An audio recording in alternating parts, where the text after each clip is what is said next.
Le docteur Denis Mukwege, prix Nobel de la paix en 2018 pour son action en faveur des femmes violées, a annoncé lundi à Kinshasa sa candidature à la présidentielle du 20 décembre prochain en République démocratique du Congo. L'homme qui répare les femmes, surnom hérité d'un documentaire qui lui a été consacré, rejoint une liste déjà longue de candidats qui comptent affronter le chef de l'État sortant, Félix Tshisekedi, au pouvoir depuis janvier 2019 et candidat à sa réélection. J'accepte d'être votre candidat à la présidence de la République, a lancé le célèbre gynécologue de 68 ans, devant des centaines de personnes enthousiastes rassemblées dans une salle de conférence de Kinshasa.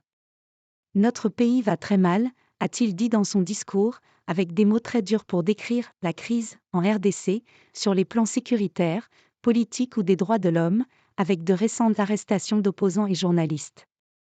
Depuis des années, en RDC comme lors de ses déplacements à l'étranger, Denis Mukwege déplore l'impunité, réclame un tribunal international et plaide pour une « justice transitionnelle » pour panser les plaies des populations de l'Est de la RDC, meurtries depuis près de 30 ans par les violences de groupes armés et rébellions. Nous ne pouvons pas attendre pour agir, demain ce sera tard, c'est aujourd'hui, c'est pourquoi je suis prêt et que j'y vais maintenant, a-t-il martelé lundi, en se décrivant comme un citoyen révolté. Le docteur Mukwege représente la crème de notre société, se réjouissait dans la foule François Rizazi, militant de 56 ans. Selon lui, il représente aussi la majorité silencieuse qui travaille mais qui ne voit pas de résultats, à cause d'un conglomérat d'aventuriers qui se partagent les richesses du pays.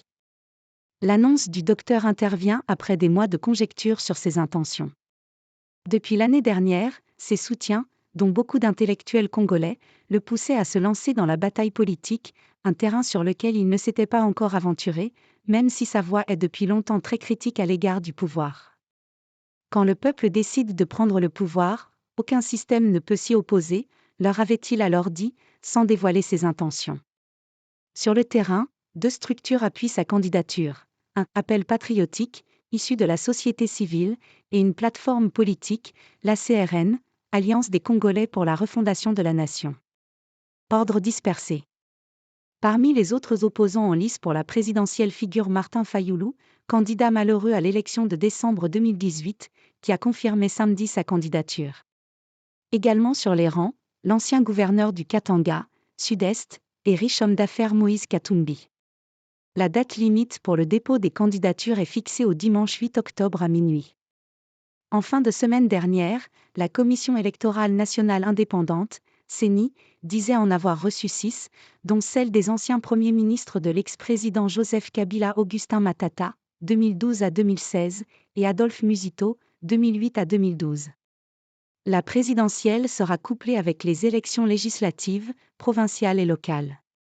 C'est un scrutin à un seul tour, pour lequel, sauf alliance et ralliement d'ici là, l'opposition se prépare donc en ordre dispersé. Malgré son aura, rien ne dit que le docteur Mukwege, sans base bien ancrée dans les provinces ni expérience politique, sera en mesure de la rassembler.